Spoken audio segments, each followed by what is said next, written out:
Tishrei es el mes séptimo. Moznain es el mazal, que significan las balanzas. La tribu es la tribu de Efraim. Recuerden, siguiendo el orden en que estaban acampados los hijos de Israel. Todos saben lo que significa esencialmente el mes de Tishrei.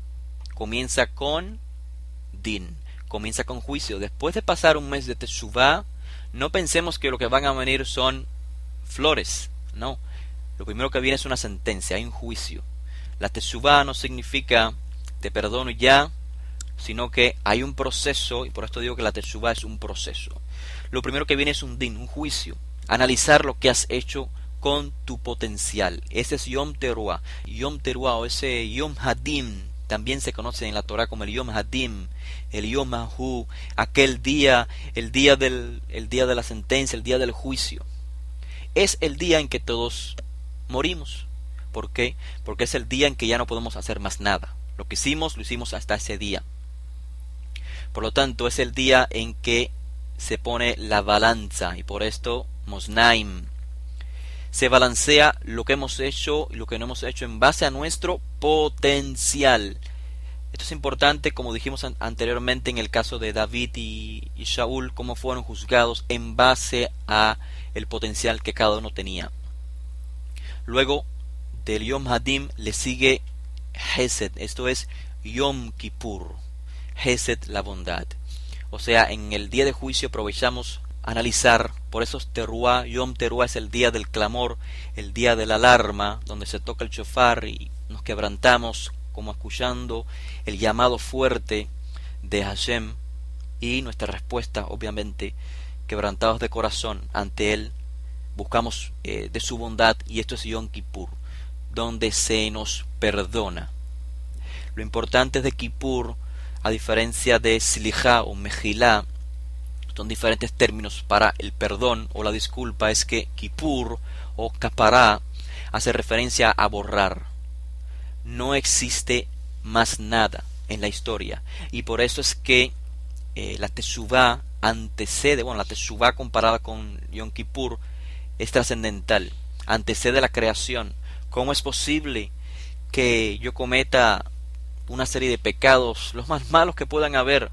En comparación, volvamos otra vez al ejemplo de Shaul y David. Sí, Shaul cometió errores, pero David cometió graves errores. Graves errores. ¿Cómo es posible que fuera espiado?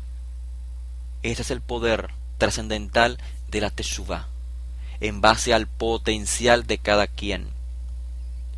El poder de la Teshuvah es alcanzar Kapará. La Kapará es el borrón y cuenta nueva. No existe, me olvidé de lo que pasó. No existe más el mal que cometiste en la antigüedad. Una nueva criatura, un nuevo camino. Esto es importante entonces en el mes de Tishrei.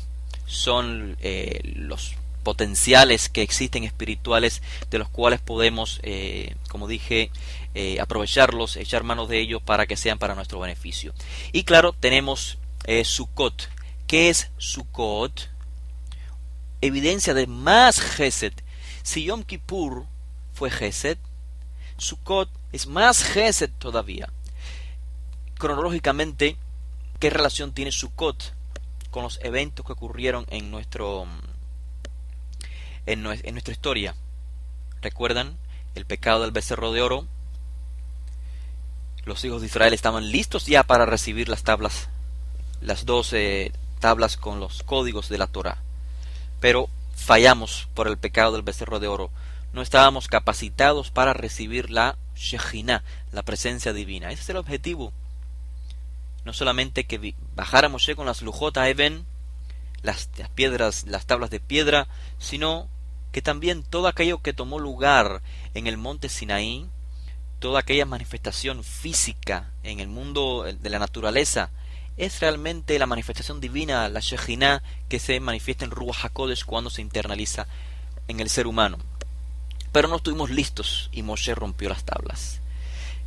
Viene entonces la ordenanza del Mishkan. Me harán un Mikdash, un lugar santo, un lugar separado, un lugar especial, y yo habitaré, Veshahamti Betoham, y yo habitaré en medio de ustedes. Es decir, ustedes no estuvieron preparados para recibir la Shejinah, pero estamos en un tiempo de Gesed, en un tiempo de bondad, gracias a Moshe, al intermediario. Recuerden que Moshe sube a pedir perdón y entonces esa es la conexión cronológica con Yom Kippur. Moshe pide perdón, entonces Moshe baja con la orden de la construcción del Mishkan. ¿Cuántos días habitamos en Sukkot, en las cabañas, en estos tabernáculos? 7 días, ¿verdad? Más al final hay un octavo día, donde ya no tiene que ver con Sukkot, se llama Shemini Atzeret, ahora vamos a hablar de ello, pero 7 días habitamos en Sukkot y el octavo empieza Shemini Atzeret. ¿Qué nos recuerda esto con el Mishkan? Por supuesto, el Mishkan y su periodo de iniciación hasta que comenzó a andar en el octavo día, inauguración quise decir.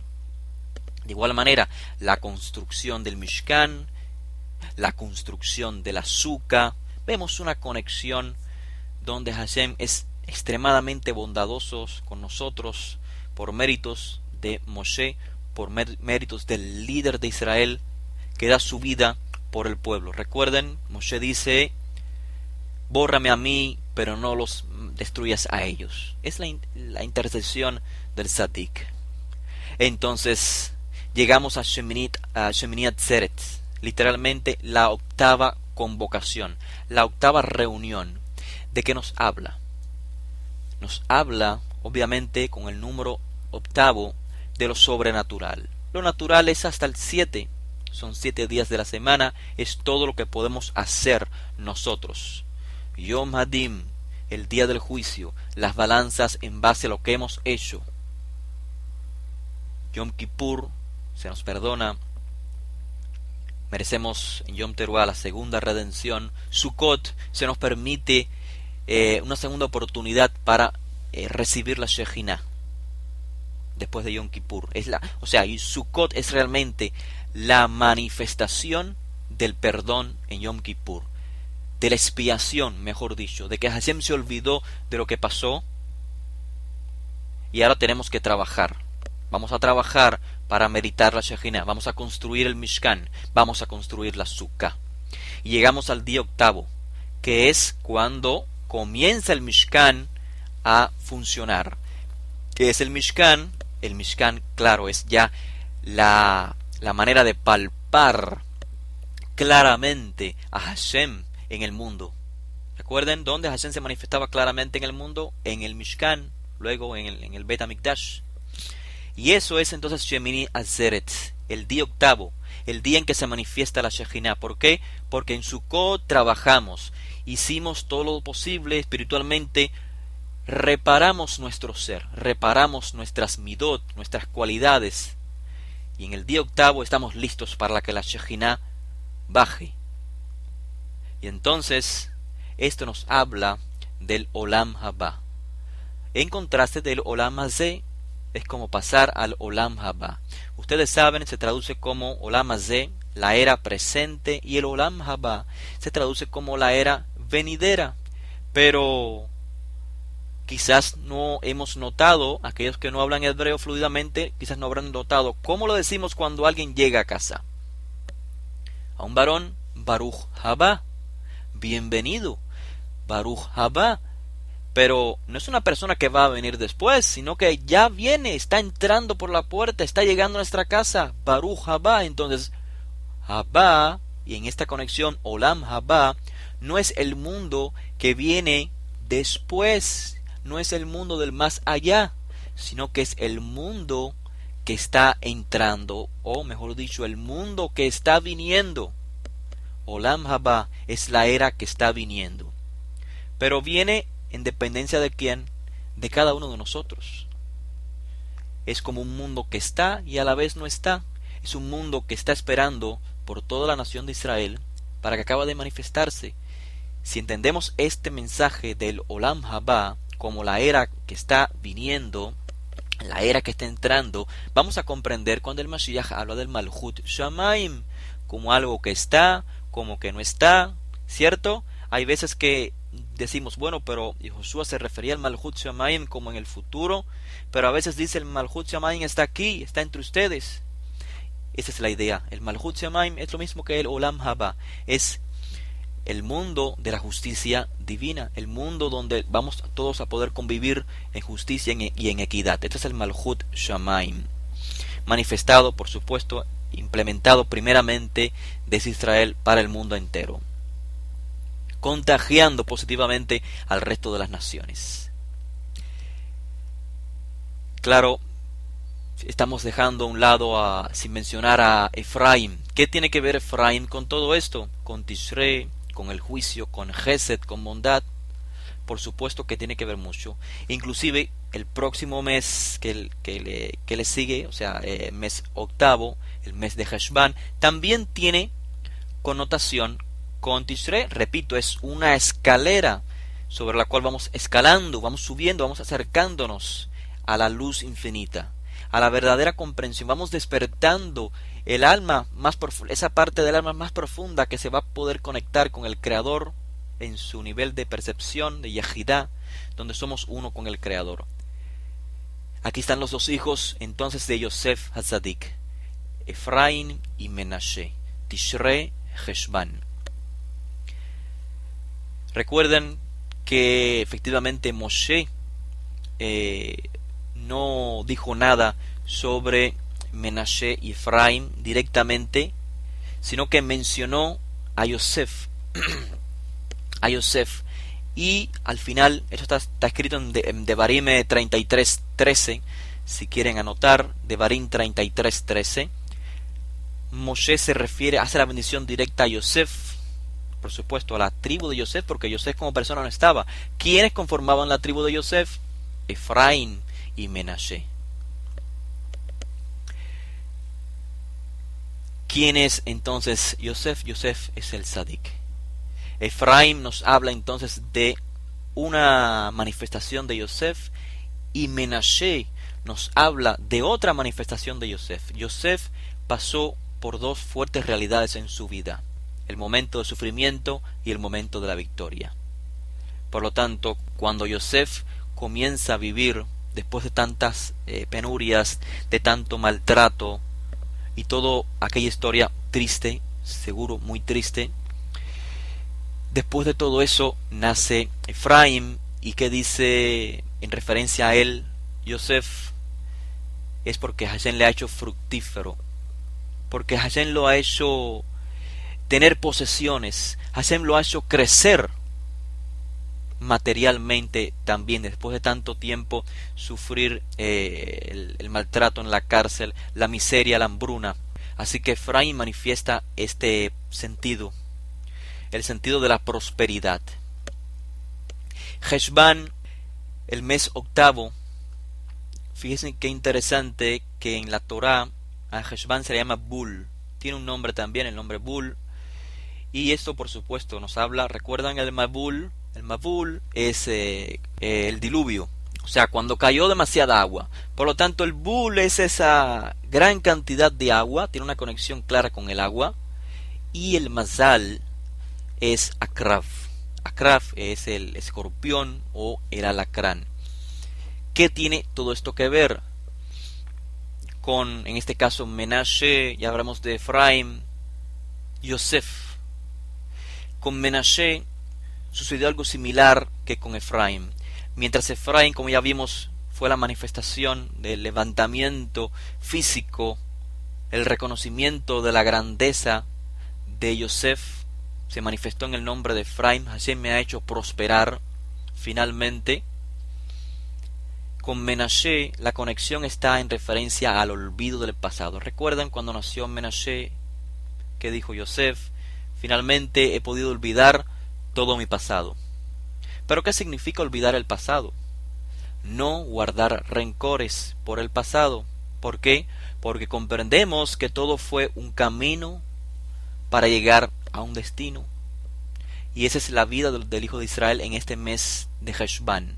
Pasamos Tishrei memorizando todo lo que hemos hecho en el pasado, lo bueno y lo malo. Por eso es Yom Teruah, Yom Zijarón también se le conoce, el día del recuerdo, suena el shofar, nos quebranta el corazón, tenemos miedo ante la presencia divina, el ser que todo lo puede y todo lo conoce, comenzamos en nuestra mente a traer todo nuestro pasado, nuestros errores.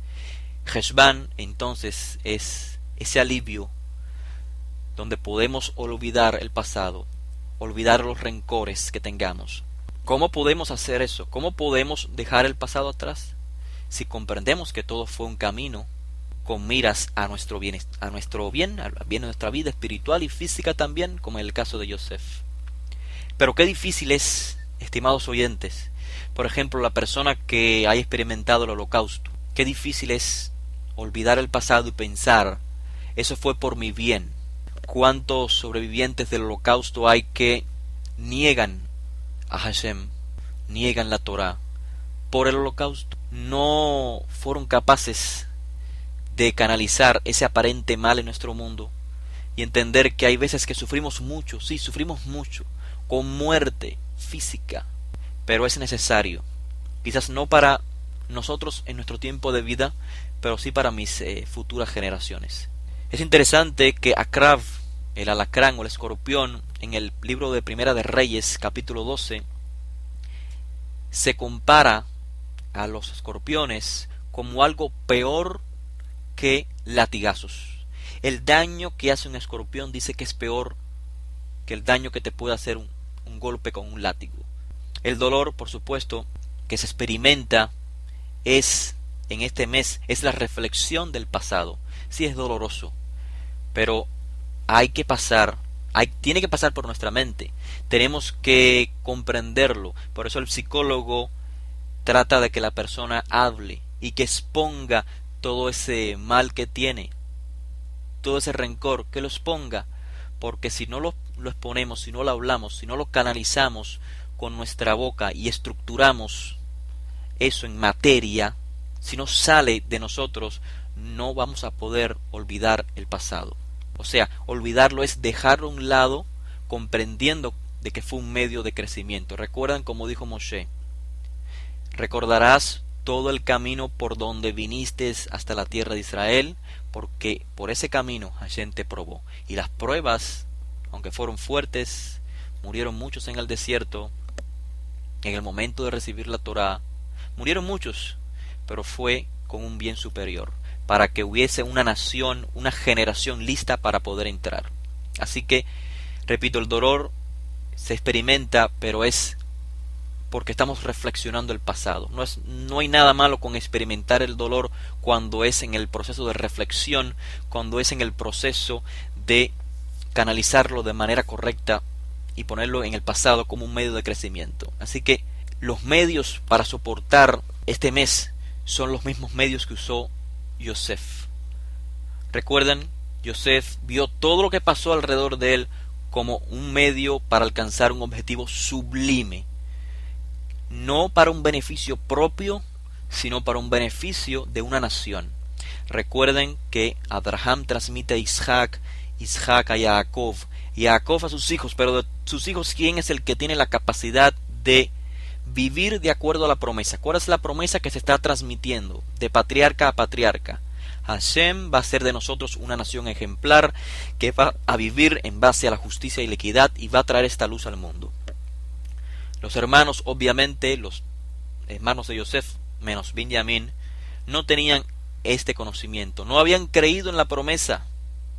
Yosef sí creyó, y gracias a esa fuerza vamos a decir, de emuná, esa perseverancia que tuvo Yosef, aún viéndose solo, aún viéndose cercano a la muerte, quizás pensando que aquella promesa era un cuento de mi padre, porque es imposible que que mis hermanos me hayan entregado.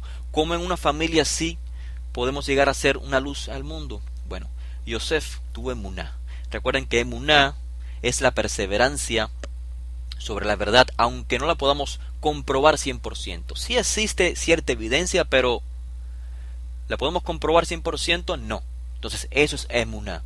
Emuná tenía Yosef, y gracias a esa emuná, Yosef pudo soportar todas las pruebas, porque Yosef sabía que hay un legado patriarcal que él debe mantener, que va a ser un beneficio no solamente para la nación de Israel, sino para el mundo entero. Y por lo tanto Yosef encarna a ese primer salvador, a ese primer redentor, del cual se beneficia el mundo entero en Egipto, y también se beneficia la nación de Israel. Repito, Bul es el nombre hebreo de este mes en lugar de Heshvan. Heshvan etimológicamente significa octavo mes en el calendario babilónico, pero en hebreo le llamaban Bul, que repito, tiene la conexión con agua. ¿Por qué el agua en este mes? Porque es el mes de refinarse, es el mes donde estamos trayendo todo nuestro pasado, por eso Menashe, para poder olvidarlo de manera positiva.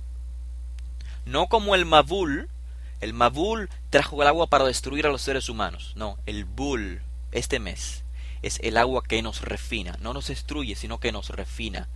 Aunque si la persona no sabe canalizar bien en este mes, puede ser que le sea una destrucción, pero recuerden que todas las mazalot son positivas, no son negativas. Así que Efraín y Menashe, y con esto finalizo, son ejemplos para el retorno de los hijos de Israel. Por eso dice, y bendecirán a los hijos de Israel a través del nombre de Efraín y Menashe. Yesimcha Elohim, que Efraín veji Menashe, que Hashem te haga como Efraín y Menashe. O sea, el esfuerzo de Yosef, el resultado de poder pasar todo esto que estoy diciendo, todas estas pruebas, soportarlas en este mes de Heshvan, canalizarlo todo de manera positiva, el resultado es Efraín y Menashe. Esto es prosperidad y lograr olvidar, poner al pasado todos los puntos negativos por los cuales pasamos debido precisamente a nuestra desobediencia, a nuestros errores de carácter. Es interesante, antes de finalizar, tocar el tema del alacrán, el escorpión, o en hebreo el akrav. El akrav es una expresión de algo interior, porque el alacrán, el escorpión podemos decir que es muy pequeño, es un animal ciertamente pequeño en comparación con otros animales, o sea, no tiene una fuerza física grande, poderosa como para golpear o para aplastar a una persona, sino que su fuerza es interna en su picada, en inyectar ese veneno. O sea, el alacrán transmite algo desde su interior. Estamos viendo el proceso de refinar nuestra vida, trayendo el pasado al presente, comprendiendo que sirvió de lección y ponerlo en el pasado sin rencores. Es lo que hizo Yosef. Yosef llegó el momento que comprendió la razón del por qué sus hermanos lo maltrataron, por qué lo vendieron, por qué fue esclavo, etcétera, etcétera. Esa es la picada del akrav. El dolor más fuerte, la degradación más fuerte que recibió Yosef no fue tanto física, sino como moral, interna, porque cada momento difícil que pasó Yosef era como un ataque a su emuná, a sus ideales en referencia a quién eran sus padres, cuál es la misión que tiene patriarcal. Cada momento de prueba fue para él un golpe muy, muy, muy fuerte, un golpe interno, no externo. Una comparación quizás con el alacrán, con el escorpión, lo podemos hacer quizás con un buey. O sea, la herida que nos puede causar un buey es debido a su fuerza bruta, a su exterior, a su cuerpo, a su exterior. Pero la diferencia es entre el alacrán y el escorpión y el buey es que, aunque uno es más fuerte físicamente, no nos puede matar. Sin embargo, el otro, el escorpión, es más pequeño en comparación con el ser humano, lo podemos aplazar con el pie, pero si nos logra herir, entonces es fatal, podemos morir. Similar es la comparación entonces entre Tishrei y Heshvan. En Tishrei, ¿qué escuchamos? El shofar. ¿Qué es el shofar? Un sonido externo. No es un sonido que viene del interior, sino es un sonido que viene de un shofar. Es un sonido que nos hace reflexionar. podemos comprender entonces cómo un medio físico nos ayuda a conectar a lo espiritual. Esta es la primera etapa de Yosef que dije al inicio, la etapa sufriente. La etapa sufriente cuando escuchamos el shofar, cuando recibimos ese fuerte golpe. Efraim, entonces, es la respuesta de esta primera etapa de Yosef. La prosperidad, pri, el fruto. Pero lo físico. La segunda etapa, ya sabemos cuál es. El mes de Heshvan es Menashe. La segunda etapa de Yosef fue, entonces, poder olvidar lo anterior, que es como el alacrán, el akrav, el escorpión, el daño que nos inyecta. Es el momento de olvidar en Heshvan, poner en el pasado, analizar todo nuestro trayecto, poner en el pasado el mal cuando lo percibimos como un bien. Sabemos que es un mal en el mundo de la materia, pero espiritualmente sabemos que un mal esconde realmente un bien superior. Entonces, en Heshvan aprendemos lo que nos ha dolido en la vida y debemos de percibirlo como algo mucho más profundo que la pérdida de algo material. ¿Por qué? Porque nuestro enfoque en Heshvan debe estar puesto en lo trascendental y no en lo pasajero. Recapitulando y teniendo noción entonces de todas las tribus y los meses que hemos mencionado hasta hoy, empezamos con el mes de, por supuesto, Nisan, Yehudá, el reconocimiento del ego, Mesirut Nefesh, la entrega de mi vida, o sea, al servicio de otro. De esta manera podemos reconocer y liquidar el ego. Issachar, el segundo mes, las pruebas, Matan Torah, la entrega de la Torah, no la recepción, la entrega de la Torah. Zebulun, Kabbalat HaTorah. Zebulun, el tercer mes, los gemelos, es la combinación de Issachar y Zebulun, que nos pueden ayudar a recibir la Torah. No solamente saber que se nos entrega la Torah, sino tener la capacidad de recibirla.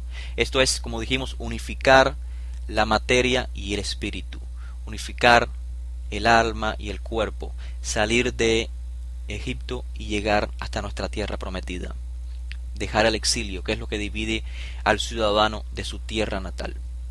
Reubén, el mes cuarto, hablamos de la puesta en prueba de lo que previamente aprendimos. ¿Qué es lo que aprendimos? ¿Recuerdan? Lo que hablamos de Zebulún, de Issachar, todo eso se pone otra vez a prueba. Y esto es a través de la vista, o sea, de la percepción. Cómo miramos, cómo percibimos, es la verdadera respuesta de que pasamos las pruebas anteriores.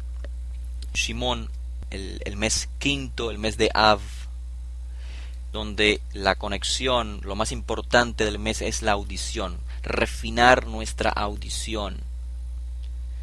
Y esto tiene que ver con el din, la necesidad de balancear el din con el gesed, de no ser impetuosos en nuestros decretos de justicia. Después de Shimón hablamos de Gad, del mes de Elul, que es el mes de la teshuvá, de la rectificación de la vista y la audición. Y el Mazal es el Betulá, o sea, virgen, poder llegar a este estado antes de Moznaim, antes de llegar a las balanzas, o libra en español, antes de llegar a Tishrei, porque en Tishrei comienza con Din, comienzan con severidad, aunque después tenemos el perdón, Yom Kippur, donde se cancelan las deudas. Es el ser humano el que debe recapitular todo lo que ha hecho en su vida, todo lo que ha hecho en el año. Llegas a este mes y puedes meritar redención, o quizás el din sea muy fuerte y debas esperar entonces otra oportunidad. Finalizamos entonces con la tribu de Menashe, el mes de Heshvan, ejemplificado con el mazal de Akraf, el escorpión, y hablamos de purificación cuando dejamos en el pasado el aparente mal, percibiéndolo como un bien superior, sobre el cual tuvimos que trabajar. Así que es importante comprender el significado de estos meses para tomar provecho de ellos. Aunque no hayamos nacido particularmente, digamos, en Elul, que me gusta tanto Elul, me gusta tanto Elul porque tengo la capacidad de hacer teshuva tan rápido. Quizás no nací ahí, pero no importa que no naciste allí, puedes lograr este potencial.